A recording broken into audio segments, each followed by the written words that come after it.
최근에 한 여직원이 무단으로 결근을 하긴 했어요. 근데 그 다음날 이제 출근을 하더니 어제의 결근은 생리로 인한 것이므로 결근 처리하면 안 되고 생리휴가로 대체해 줄 것을 요구를 했습니다. 이러한 경우 회사에서는 인사관리상 어떻게 처리를 해야 되는지 문의를 드립니다.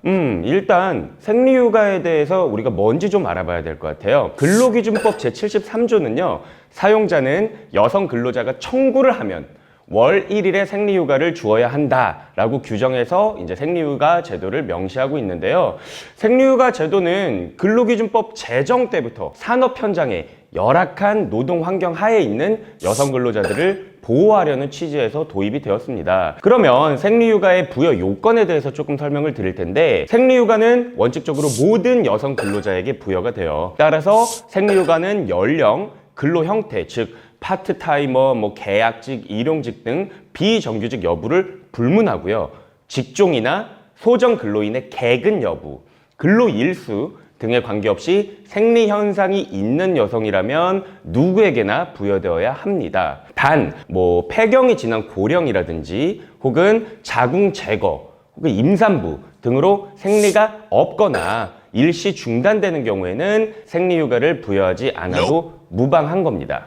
그러면 생리휴가는 유급인가요? 불급인가요? 제정 당시에 청구하는 경우에는 그때는 유급으로 부여하도록 되어 있었어요. 근데 이제 이 휴가의 사용이나 대체 임금 지급의 거부 등과 관련해서 사용자의 악용 사례가 지속적으로 문제가 되면서 여성 근로자의 청구 여부에 상관없이 유급으로 부여하도록 개정이 됐었는데, 이후에 또 개정이 돼요. 주 40시간 근무제도의 도입과 함께 2003년에는 월 1일 생리휴가를 무급화하는 것으로 다시 개정이 돼서 현재에 이르고 있습니다. 노조의 단체 협약 같은 게 있을 수 있어요. 별도로 생리휴가를 줄 시에는 유급으로 하여야 한다, 이러한 어떤 서로 간의 협약으로 인해서 유급화하는 것은 현재 가능하고요. 생리휴가는 어쨌든 말씀드린 대로 무급이기 때문에 여성 근로자가 생리휴가를 사용을 했다면 그 휴가일에 대한 임금은 지급하지 않아도 됩니다. 1급 또는 C급 형태의 근로자의 경우에는 생리휴가를 근로자가 청구해서 사용한 날에 임금을 지급하지 않으면 되고, 월급 형태의 근로자의 경우에는 1일의 통상 임금을 월급여에서 공제를 하시면 돼요.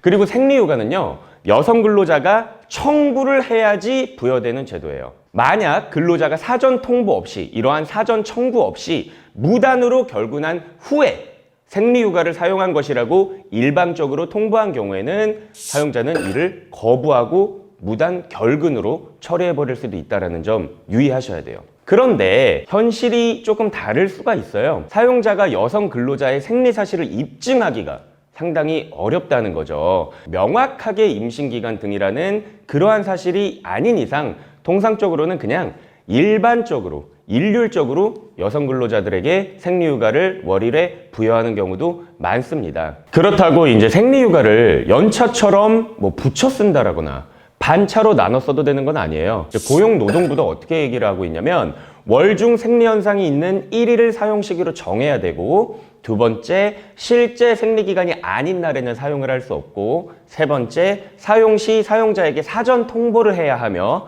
네 번째, 월차 유급 휴가 등과 같이 분할하거나 붙여서 사용할 수 없다라고 지정하고 있습니다. 그래서 상기 사례의 무단 결근은 비록 그것이 여직원의 생리로, 진짜 생리로 인한 것이라고 가정을 하더라도 사전 통보라는 청구 요건을 갖추지 못했으므로 생리휴가로 인정하지 않아도 법 위반은 아니라고 생각이 돼요. 그러나 이런 거 있잖아요. 사실 저는 겪어보지 않아서 모릅니다. 앞으로도 다 알 수 없겠죠. 근데 이제 주변 사람들의, 여성분들의 얘기를 들어보면 진짜 많이 고통스럽다고 해요. 배도 정말 많이 아프고 막 허리가 끊어질 것 같다라던데. 그래서 이러한 생리 현상이 너무 극심해서 출근하지 못한 채 바로 연락을 취하지 못해서 생리로 인한 결근 사정을 설명을 하는 등과 같은 경우라면 생리휴가를 부여하고 여성 근로자가 안정을 취하게끔 하는 게 어떻게 보면 그런 배려하는 마음이 바람직한 게 아닐까, 이렇게 생각이 듭니다.